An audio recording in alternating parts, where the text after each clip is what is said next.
Hapa mbele yenu nadhani wote si wageni. Si wageni kwa majina, lakini si wageni kwa vyeo vyao. Hapa ati wewe mimi huko.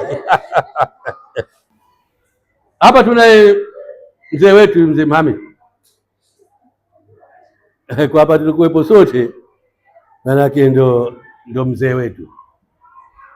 Lakini tuna mwenye katibu wa malezi na anaondoka ndo katibu mwenyewe wa wadi hii. Tutakuwa na Mwalimu Muya, ambapo jumuiya hii ya wazazi ina kazi tatu kubwa. Moja, suala la elimu, lakini suala la malezi kuelekea maadili, pamoja na suala zima la utunzaji wa mazingira. Hizo ndo kazi zetu, na zote zinawahusu nyinyi hapa shule, lakini pamoja na majumbani. Kwa hiyo mimi nitakwenda kwa haraka tu kikao chetu hichi, kwa sababu tumeanza muda, lakini pia tuna mambo mengi ya mitaa. Kwa hivyo tutakwenda haraka. Mzungumzaji wetu mkuu kwa hapa atakuwa Mwalimu Muya, ili tupate kumaliza kwa wakati. Mimi kama kaida yangu, kwanza nakwenda na maswali, lakini hapa naanza na pongezi. Napongeza sana wazazi, walimu na wanafunzi wa skuli ya Mgeni Haji kwa matokeo afadhali ya wanafunzi wetu wa darasa la 7 mwaka uliopita. Sema asanteni sana. Mwenyezi Mungu awazidishie kushughulikia watoto wetu ili waweze kuelekea kwenye ufanisi, hasa kwa miaka hii tuliokuwa nayo, na umuhimu wa kupasisha madarasa hayo watoto, kwa sababu itakuwa ndio tumewakomboa. Kinyume chake maana yake itakuwa baya. Lakini tumesema tokea hili jambo, hivi sasa tunatakiwa tuongeze juhudi. Tulikuwa tunaongoza kwa muda mwingi hapa Mgeni Haji, tunaongoza kwa skuli zetu za ndani ya jimbo, wakati mwingine na wilaya, lakini tumeshuka hapa, wametupita mpaka Uzini, tulikuwa tunasomesha. Kwa hiyo wazazi wanatakiwa hili tuweze, na vipo vitu vimesababisha hili, tutavizungumza baadaye kidogo. Kwa hivyo hongereni sana, lakini tuzidishe juhudi ili kuelekea ufanisi ujao. Tukajalo hapa napo hai, tunatarajia kuwa na wanafunzi tarajali wa mitihani 63. Maanake hapa palikuwa pana wazazi 63, hapa na wazazi 42. Maana ukitizama hiyo itakuwa tuna 1 haipo. Labda tuongeze, mwenye wanafunzi 2 ainue mkono. Darasa la 7, darasa la 7 ana wanafunzi 2, ainue mkono. 1, 2, manake +2. Mwenye wanafunzi 3 ainue mkono. Darasa la 7 3, pigia na 3 yeye. 4, kwa maana yake tupo watu 44. Kwa hivyo 1/3 haipo. Kwa hiyo sijui itakuwa mabalozi vipi kwa kuwafikia hapa. Na hapa ndo sheha tunaanza kufeli. Leo upo mwenyewe. Tulipokuja siku ile tulikuwa Masudi. Leo alhamdulillah umekuwa sheha. Kwa hiyo wewe utakuwa ndo masuli wa jahazi hili. Mimi nazungumzia suala moja. Bahati nzuri tulifanya ziara, wabunge, wawakilishi na madiwani walifanya ziara katika shehia zote. Miongoni mwa mambo mengi waliyosema, ungana nasi katika kuhakikisha kambi zinafanyika katika masuala. Bahati mbaya sana, kuna watu wengine vichwa vyao kama vyangu wamefahamu kwamba mheshimiwa mbunge, mwakilishi na madiwani watagharamia kambi. Sivyo walivyo, na hawawezi kufanya hilo jambo. Wana skuli karibu ya 9, darasa la 6, darasa la 10 na darasa la 12. Kwa hiyo walichokitamka, wataungana nasi kubeba gharama za kambi. Maana yake hizo kambi ni zetu sisi na lazima tuweke kambi. Wao wataambia, na katibu bahati nzuri yupo hapa, katibu wa mheshimiwa mbunge yupo. Kwa hiyo hawa watuambia walimu wakuu, leteni makisio yenu, na tunasema kabisa walimu, mpeleke bajeti yenu kwa mheshimiwa mbunge, watakaa na mwakilishi na madiwani. Hiyo bajeti ndio itosema waweze kukusaidieni kiasi gani kufikia kambi za watoto wetu. Kwa hiyo nilikuwa narekebisha hicho kitu. Mbunge aishasema wata kambi zao hao. Sivyo, wala hawawezi kufanya hivyo. Watatusaidia sisi kubeba gharama. Mgeni Haji napajua kidogo, na nataka kusema mnataka kuharibika, mnataka kujiharibia. Sio Mgeni Haji hii ninayojua mie. Mgeni Haji amri mashaallah, ndani ya jimbo la Uzini wasomi wengi mno zaidi ya mara 2 wanapatikana Mgeni Haji. Lakini sasa mnataka kujiharibia. Imekuwa kama walitaka na wasalwa, alafu wakawa na wakera, wakaomba kulima. Na nyinyi alhamdulillah, wapo walimu, madaktari, mainjinia na kadhalika na kadhalika. Lakini leo mshakuwa mnahesabu. Hatutaki kuwasomesha watu. Nimezungumzia swala la masomo ya ziada na kambi. Lazima tuchangie kwa sababu hao ni watoto wetu. Lazima tuwagharamie. Na serikali bado haiwezi kufanya hayo mambo, itafanya inaweza. Alhamdulillah. Mabuku tunagaiwa, walimu na vifaa vingine tunapewa. Lakini kuna vitu lazima tusimame wenyewe. Darasa la 7 ili kupasi mtoto ni tatizo kubwa, ni kazi kubwa. Sio kazi rahisi. Tumepasisha watoto karibu 68 jimbo la Uzini. Mashaallah, haijawahi kutokea. Lakini wanaume hawafiki 20. Msiba, kilio. Na hapa wanaume wapo kidogo. Hawafiki 20 jimbo zima, watoto 60 na karibu 70. Wanaume hawafiki 20. Nyie ndo angalau hii jambo hapa mmepata 4. Uzini watoto 13, hakuna mwanamume hata mmoja. Mchangani 13, si mwanamume mmoja. Kiboye si 6, mwanamume mmoja. Jimbo zima hawafiki watu 20 wanaume katika watu 60. Huo ni msiba. Hayo ni majanga. Ndio wale tulia nao. Nazi haikai, ndizi haikai, mbuzi kachinjwa, ng'ombe wangu kaibiwa, kaanguka na boda boda. Boda boda inakuwaje uso kwa uso? Hapa na kule madam wasali, unaona mtu boda boda huyu anakwenda huku anapigana uso kwa uso. Inakuwaje? Ndio tulivyowatengeza. Kwa hivyo kina baba, mimi siku zote nikasimama hapa na kwambia nyinyi, kwa sababu ndo masuul. Kina mama wako tayari hapa, lakini sisi kina baba ndio mtihani.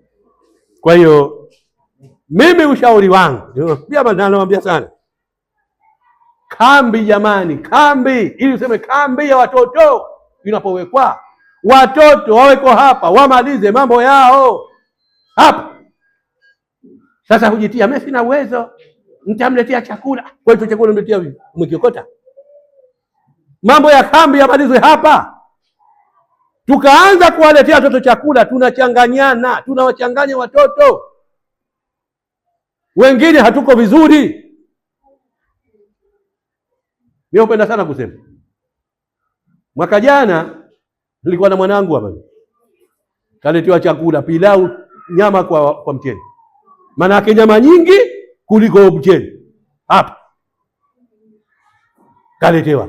Haitambui ile kaya kutoka wapi. Maana yake nini? Tumeruhusu wazazi waje shule. Tukifanya tunafungua milango. Wengine wana vitu vyao, wana mambo yao, hatupendani. Yule jirani yake anataka asifanikiwe, yule mtoto wa ndugu yake asifanikiwe. Ya makelele, skuli zinaharibika, skuli chafu. Tunachangia kuziharibu shule. Skuli moja ndani ya jimbo la Uzini, mtoto kapelekewa sembe, kwao kupikwa sembe, kapelekewa ndani ya poti. Kutoka kwao mpaka kufika skuli limegeuka sembe, lishakatwa tonge kabisa, ikifika inu yale. Poti zima tonge zimekatwa mwaka jana. Kwa hivyo ubahili wetu ambao mimi siuoni. Kwa kile cha kuletea, kilete hapa. Ushauri wangu, jamani, kambi iwe hapa. Tunaposema kambi iwe hapa, mwanafunzi amalize masuala yake hapa. kwa sababu huu ni mwaka wa kutumia. Tutumieni kwa maslahi ya watoto wetu. Hizo hesabu zetu hizo zinatuharibia mashule mengi huko. Tukiweka kambi, maana yake ni wazazi hapa itakuwa mwiko. Kaja siku moja tukumsikiza mwanawe, kamletea sabuni, biashara imekwisha. Wakati mwingine atampa ndugu yake, lakini anasema Amuri njoo hapa, kumbe ana vizuu vyake, anataka kujaribu. Kwa hivyo wazazi, na saa zangu kubwa sana, tuwekeni kambi. Na kambi maana yake tumalizeni masuala yetu hapa. Na nyie wazazi ndio wakufanya hivyo, si mwalimu mkuu, si mkuu wa taaluma, si mwingine. Nyie ndio mtojipanga tufanye, tuwawezeshe hawa. Tuwapongezeni sana kwamba wazazi walimu wetu wanakubali kujitolea kwa hali na mali. Tuwapeni msaada, tusiwachanganye. Watoto wetu wanaweza. Mwalimu ana kisa chake, alikuwa anasema siku zote, anawaambia juu, washamba ndio kuna kwa wasomi kuliko mjini. Mjini hebu tuwekeni kwetu. Hasnu kwa mwaka huu hakuna division 2. Hakuna division 2. Division 1 wote watoto kutoka Mchangani, Mgeni Haji, kutoka Kiboyo, kutoka wapi. Hakuna division 2. Nadhani mmoja, na kwa sababu maalum mmoja. Wote division 1. Hao watoto wetu wa kishamba. Sasa kauli ya mheshimiwa mbunge, hayo mambo yasiyo mkoa wa Kusini, yawe jimbo la Uzini. Lakini itakuwaje? Lazima tupasishe. Hawezi akaiomba form 5 kwa kupasisha watoto 17. Pale pa unajibiwa kiurahisi, tukatoa hamjawa tayari. Tupasishe. Tukipasisha maana yake anakwenda kule ana makali. Ingekuwa safari hii imekwenda watoto 68, uwezo nao. Tumuungeni mkono Mama Samia, kauli yake ilikuwa niondosha 0. Tunakwenda vizuri alhamdulillah. Matokeo ya form 4 yako vizuri. Darasa la 7 tunakwea, lakini lazima sasa hivi tufunge ukanda. Tufunge ukanda, watoto wasome, na lazima wasome masomo ya science. Ndio wakati ule kwetu. Wanasheria ushakuwa tele, hawana pa kukaa. Kila wanapopita ofisi ya wakili, ofisi ya mawakili, ofisi ya mawakili. Maana yake nini? Hawana kazi, wametafuta ajira upande wao. Weshazidi wanasheria. Sasa hivi kila kitu ushasoma. Sasa hivi unataka kwenda kwenye degree, unaulizwa mathematics au physics unayo. Ushasoma diploma, unataka kwenda degree, lazima uwe na somo moja kati yao. Lakini hata hayo masomo pia anasema somo isiwemo somo la dini na Kiarabu. Kwa hivyo dini Kiarabu maana yake ni kuongeza cheti chako kujieleza vizuri, lakini si masomo ambayo utajigamba kwamba mimi nataka kwenda pahala kwa kupitia masomo hayo. Tusome mathematics, tuwarakibishe watoto, walimu Lazaro wapende kusoma hisabu, kuwasomesha watoto. Hapo ndipo ambapo tutakuwa tumeweza kujitanzua katika wakati huu tulikuwa. Mimi nilikuwa kwa wazazi niseme kubwa hilo la masuala ya mitihani hii ya ziada. Maneno haya si hatukutakiwa kuyasema Mgeni Haji. Tuwatoe watu waje soma hapa Mgeni Haji. Sheikh Amuri. Tuwatoe watu tuwalete waje soma hapa, lakini leo nyinyi ndio nataka kusomeshwa. Mnajiharibia. Mnajiharibia. Hali si shwari. Mtakuwa kama kule Mchanganisha. Kule magoma tu. Magoma tu. Hayana sababu, hayana siku. Mkaona napita mapikipiki mengi, magari mengi mpaka Mchangania. Na yanachezwa vibaya. Yanachezwa vibaya mno. Bahati nzuri kuna watu wanakujua kule uwanja wa mpira, kina Sheikh Saro wanakujua. Miembe ishakuwa haizai kule. Uhalisia kwa bedi. Kwa sababu magoma yanachezwa vibaya, watu wanafuta kuinama, wanainama uchi, maua yote hapo. Lakini watoto wadogo starehe tu. Wanatuibia, ikafika saa 4 inachukuliwa Alfred inaingia huko. Na chwaka nafikia sasa kushakuwa shehe, kuna siji baa kubwa sana ya aina yake. Kwa chwaka si mjini joto, si wapi, watoto waduchu. Sheha, mgeni haji mtaendelea kama mchangani shamba. Kule ukenda sasa hivi darasa la 7 watoto wanaume 5. Watoto wote wengine wajui, wengine wanabeba mafenesi, wengine wanabeba madizi, wengine manazi ya watu. Hakuna A, B wala C. Sheikh Salim anakuja anajua. Na nyinyi kama sio yule haji tu, njoni. Kuna maskani tu wao moto, kapita saa zote wako kwenye moto tu. Sheikh anajua. Na kutahadharisheni kina mama, muwakamate hawa. Mnaelekea kubaya. Mkafika kama hatua ile hamwezi kurudi. Kule kwetu hatuwezi kurudi. Mwenyezi Mungu atie nusura yake. Kwa sababu sisi wa kuwarudisha watu hatupo. Ukisema kule kwetu, jamani hali ishakuwa ngumu. Yako ishakuishia na wao yatafika pale hatakuisha. Tunatarajia nini? Juzi sikuwepo lakini sio tokea ugomvi mkubwa. Kaja nalo mmoja msikitini. Jamani watoto wetu, hebu tukaeni. Msikiti siku ya Ijumaa, msikitini. Ingekuwa mna viti kama huu, ingepiga na viti watu. Ugomvi. Mambo ya kuzungumza msikitini bwana. Ugomvi uko kwetu. Ambapo ulikuwa kwa mfano. Au kina masema kungu wote walikuja kule, ndio akawa watu. Leo kinyume chake. Maudhu yote yako kule. Na nyinyi mnataka uelekea kule. Nasema tena, mweke kambi kwa watoto wetu, wasimamie. Watoto wanataka kusoma. Tumekwenda kule. Maliwasa tumepata masuala kwa watoto hatujatarajia. Maana yake watoto vipawa. Na hatutaki vichipua sasa, tunataka vipawa. Au watoto vipawa wamo mle. Kwa watoto wako tayari. Sisi wazazi tuwatengeze watoto, tuwashirikiane na walimu. Wazazi oye. Uchungu wa mwana. Nadhani simalizie Mwalimu ili atupe. Mimi nilikuwa nataka kuzungumzia masuala ya gharama. Kwa sababu ndio jambo ambalo linatuuguza. Kwa hiyo Mwalimu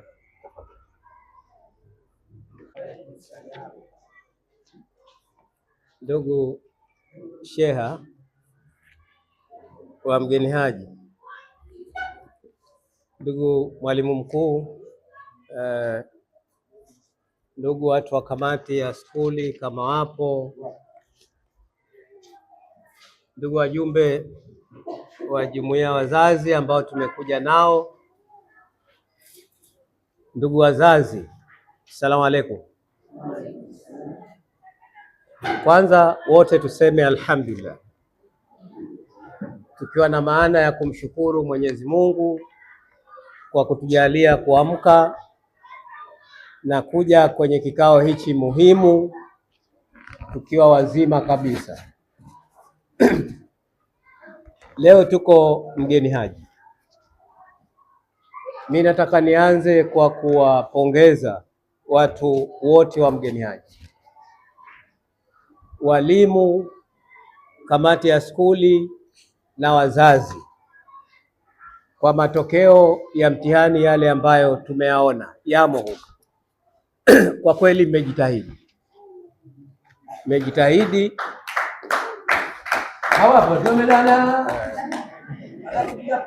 Mmejitahidi na mnastahili pongezi. Lakini bado ndani yake kuna msiba mkubwa. Na msiba huu mtanuia radhi, kifua changu hakiko sawa. Na msiba huu umeanza kwetu sisi wazazi. Kwa hiyo nataka nianze na huo msiba, alafu niende na hayo mambo mengine. Watoto wanaume, si skuli ya mgeni haji tu, skuli zote hawataki kusoma. Hawataki kabisa kusoma. Lakini nadhani mtaniwia radhi, hili linatokana na wazazi wenyewe wa kiume. Darasa hili lina mistari mitatu kama ilivyo hii mistari mitatu iliyokuwemo humu, miwili ya wanawake na mmoja wa wanaume. Na huko skuli madarasani hali iko hivyo hivyo, na pengine imezidi zaidi. Watoto wa kiume hawataki kusoma, wazazi wanaume tumelala, wala hatuna habari. Nilikuwa nazungumza na watoto mle, nikawataja hao wanaume, nikawaambia si muda mrefu watoto wanaume wataolewa na wanawake. Wakashangaa. Narudia humu kwamba wale watoto wanaume si muda mrefu nao shaanza wataolewa na wanawake, tutake tusitake. Labda nitoe mfano kidogo. Hivi mtoto mwanamke amesoma mpaka degree, ana degree, wamepenya penya huko, bahati wamependana na mtoto wa darasa la 10. Wanapendana, anasema japo hakusoma namtaka. Wamekuja wameoana.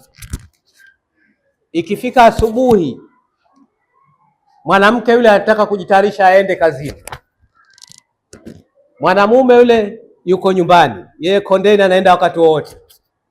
Nini kinatokea? Bwana, mimi natoka, sahani hizo uzikoshe, au sio? Chai upike, mimi nikirudi nataka nipate chai. Na mtoto kama ushabahatika mtoto, mkogeshe, msuuze, umpeleke kwa bibi. Mama yule anaenda kazini, akirudi anarudi na kikoba cha sukari na samaki kidogo. Hivi kwa jawabu ya haraka haraka, hapo kaolewa nani?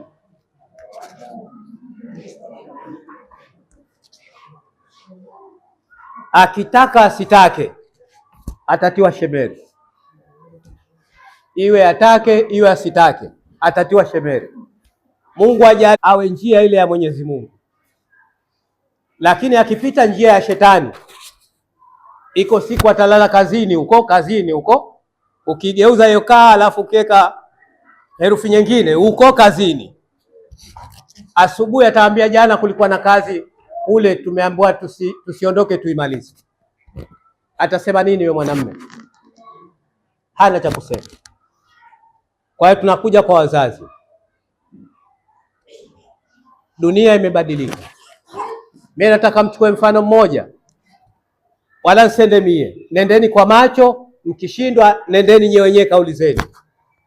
Kanitafutieni skuli moja tu ya mjini ya msingi ambayo ina walimu wanaume wanafika 6. Nenda kanitafutieni, nje nambia skuli ya msingi kule mjini moja tu ina walimu wanaume 6, kama mtaipata. Hakuna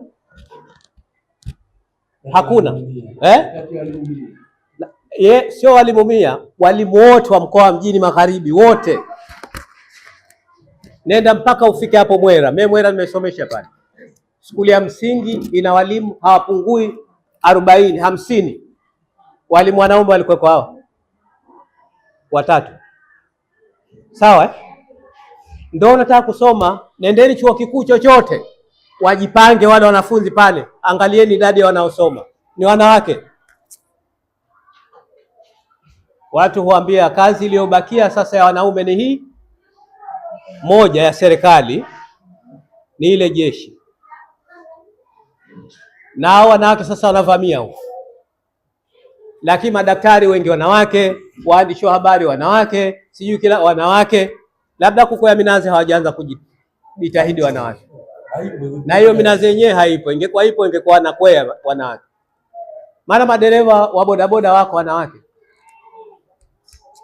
Ndugu zangu wanaume, kama hatukukaza kamba, hapa tulipo pabaya. Lakini kama hatukukaza kamba, tunaelekea kubaya zaidi. Tuwachunguze watoto wetu wanaume, kwa nini hawataki kusoma? Matokeo tumeyaona haya. Ya form 4 kama hamjayapata, yaulizeni, waliopasi wengi ni wepi? Wanawake. Darasa la watoto wanaume 15, wanawake labda 30 au wangapi, hata wawe sawa sawa, lakini ukiangalia ilitokea kwanza mwanamke, wa pili mwanamke, wa tatu mwanamke, wa nne mwanamke, wa sita mwanamke, wa 9 ndo anaingia mwanamume. Sasa hii tunawaambia nyinyi kulewa wazazi wa kiume, lakini kazi hii ni yetu sote, kwa sababu hata wazazi wa kike watoto wao wa kiume wakifanya vibaya, wao ndo wanaumia zaidi. Lakini tatizo linaanza huku, kuwasimamia wale. Hawa wana hamu lakini hawawezi. Kwa sababu gani? Kwa sababu wale watoto tunawakosea kuwalea toka wadogo. Unajiuliza swala, mtu anakuja kule skuli anakwambia, mimi mtoto wangu huyu darasa la pili mimi kanishinda. Mwanamke anakuja, kanishinda. Kwa sababu baba yake nikimwambia aje, haji. Baba yake nikimwambia kasikilize skuli, haendi. Mtoto darasa la pili mnatamka nyie ndani ya nyumba kakushindeni. Inakuwaje? Maana yake tumekosea kumlea toka mapema. Mtoto analelewa kwa daraja 3. Ya 4 ni ile ya tumboni. Lakini akishazaliwa tu ile anatunzwa, halelewi mpaka akianza kutamka neno moja tu ndio unaanza kumlea. Akitamka neno moja tu pale ndio unaanza kulea, kwamba neno hili wewe usitamke, hapa usiende, hapa ukae hivi, hapa uvae hivi. Unaanza pale, anakwenda hicho kipindi cha kulea mpaka akitimiza tu miaka 12. Kama umeshindwa hapa kumlea, basi anakuja kipindi cha kushauriwa na kuelekezwa. Umeshindwa hapa toka mwaka 1 yuko mpaka miaka yake 10 na kidogo kumlea. Akiingia tu baleka hapo miaka 12, 13 halelewi tena, anaelekezwa, anagombwa, hivyo. Sie tunamwacha hapa mtoto darasa la pili anasimama TV mpaka saa 6. Baba upo, unapita pale pale watoto wanatazama TV mpaka saa 6 usiku. Unaingia chumbani, wao naacha na TV yao. Bahati ndo anatizama hiyo ndani ya nyumba, lakini wakati mwingine anatoka nje, anakwenda tizama TV ya maskani. Mtoto darasa la 3, la 4, la 5 anarudi nyumbani saa 6 za usiku. Baba umelala na mama, mtoto anafungua mlango, anaingia ndani. Hivi saa 6 usiku TV ya kule maskani, wewe unajua kunaoneshwa nini? Unakijua? Haya, unamleaje mtoto? Maelekezo yenu hapa. TV huendi, alia, atoke mapovu, atoke jasho, atake kujinyonga, mwambie hutoki. Unatizama TV ile pale, kifika saa 3 kalale. Chukua buku lako, durusi, kalale. Hivi ndo mtoto analelewa huku nyuma toka mdogo, kwa amri. Fulani sitaki ufuatane naye, pala fulani sitaki uende, hapa urudi hivi. Ndio unavyokwenda mtoto. Asante. Kwa hiyo jamani, tujitahidi katika hilo. Narudia kusema, wazazi wanawake, pamoja na pongezi hizo, tuwasaidie hawa kina baba kuwalea watoto wanaume. Wako shimoni, kama hatukujikaza hawatoki. Nataka niseme swala jingine kuhusu walimu. Walimu wanajitahidi, wanafanya kazi kubwa mno, ikiwemo ya kujitolea. Hii kazi ya kuja kambini hapa usiku, jioni, mwalimu haimhusu. Mwalimu amewekewa muda wake ule wa kusomesha mpaka saa 9, 9:30, si saa ngapi. Akimaliza amemaliza kazi. Kitendo cha kuja pale jioni, manake anawasaidia nyinyi wazazi. Lakini nini kinatokea? Kinachotokea, wale wazazi ambao wanasaidiwa, wao ndo hawataki. Hawa walimu watafanyaje? Ndugu wazazi, tuwasaidieni walimu. Wanajitahidi, wanajitolea. Iko mambo si majukumu yao, wanaingia. Watoto wakikaa kambi, wazazi wenyewe ndo kambi yao na kamati yao ya skuli. lakini tunawachia walimu peke yao. Manake ndo lao vipi?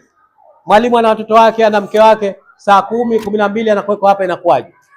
Na akishamaliza muda wake wa ajira. Tuwasaidieni walimu, wanafanya kazi kubwa mno. Lakini jengine, watoto wetu tuwachungeni, tuwasimamie, tuwachunguze na tuwaelekeze. Wakati mwingine wale watoto wanakuja skuli wako vibaya mno. Tumeingia darasa la 7 ile pale, wako watoto wamekuja skuli, yaani ukimkuta njiani huamini kama anaenda skuli. Wamevaa vibaya mno, kafunga hapa sijui kama nini, sijui makamba ya mgomba yale, makamba kaokota makamba yale, kafunga hapa, yametokeza mbele huko, na bahati nzuri kachichomelea. Jamani, huyu mtoto anatoka ndani mwetu hivyo, anatoka ndani anaenda skuli, anapita njiani, ni hatari. Tusaidiane wale watoto wasije vile. Lakini ukiacha na hilo, tuna watoto wanawake, tumewapongeza sana, wanajitahidi, lakini wana changamoto zao nyingine.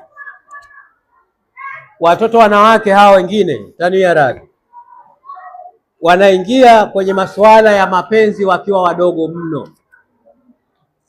wanashawishiwa. Najua pengine si kazi yao,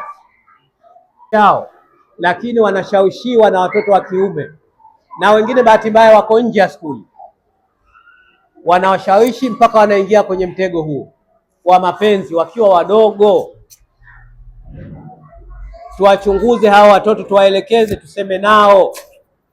Hebu tuwaulize akina baba, akina mama, nani yaani katika mwezi au miezi miwili anamuita mtoto wake, anakaa naye, anamuelekeza dunia ilivyo? Si wengi wanafanya hivyo. Tunangojea akosee tuanze kumtia makofi, lakini tukae nao nyumbani. Zamani wazee walikuwa wanatumia busara kwamba ikifika jioni watoto wanawekwa hapo kwenye moto au ukumbini, wanatolewa hadithi. Sasa hakuna hizo hadithi. Basi tupate angalau mwezi mara moja, wale watoto tuwakushanye, tuseme nao, jamani, dunia iko hivi. Mtoto wa kiume akikuita kule, akikwambia jambo hili usikubali, anakudanganya. Anayekupenda ni mama yako na baba yako na mwalimu. Tuwaelekeze hivyo. Hakuna mtoto mwanamume anakupenda, lakini uongo mtupu. Kama ni mkubwa, akishambandika mimba yule, mtafika mpaka polisi, anaenda kukataa. Hana mapenzi hayo. Kwa hiyo tujitahidi, na watoto hawa tuwachunguze pia. Wako wengine tuna watoto wanasoma mpaka form 4 humu, nao pia kazi yetu sio darasa la 7 tu. Kazi yetu, watoto wanakwenda skuli vibaya mno. Mimi nimekuwa mwalimu mkuu pale skuli ya Mwera. Nilikuwa siku nyingine natuma walimu waende wakawapekue wanafunzi. Nenda kawapekue darasani. Mambo tunayakuta huko yanachekesha, yanaumiza. Mtoto wa form 4 mtatuia radhi. Hivi mtoto wa form 4 unamkuta na shanga mkobani za nini? Katumwa wapi? Katumwa wapi? Ana shanga mkobani, ana kiblausi chake na kishati chake katia mle. Maana yake akitoka skuli, akifika chochoroni anabadilisha. Humjui tena kama mwanafunzi. Anatokomea. Akoba yako haya, uchunguzi, ufuatilii, upigi skuli simu. Watoto hawa wanatushinda. Jamani, tujitahidini. Nimepewa muda mchache, nahimizwa, yako mengi ya kusema. Nataka nimalize hapa. Palitajwa ziara ya mbunge, ilitajwa ziara ya mbunge. Nataka nitolee ufafanuzi kidogo. Mheshimiwa mbunge wa jimbo la Uzini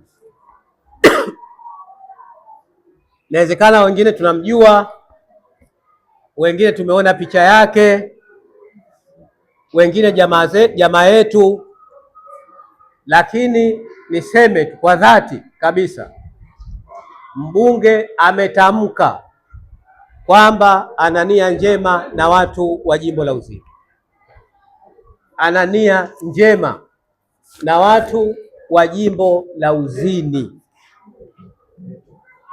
na ameanza kuonesha hiyo nia,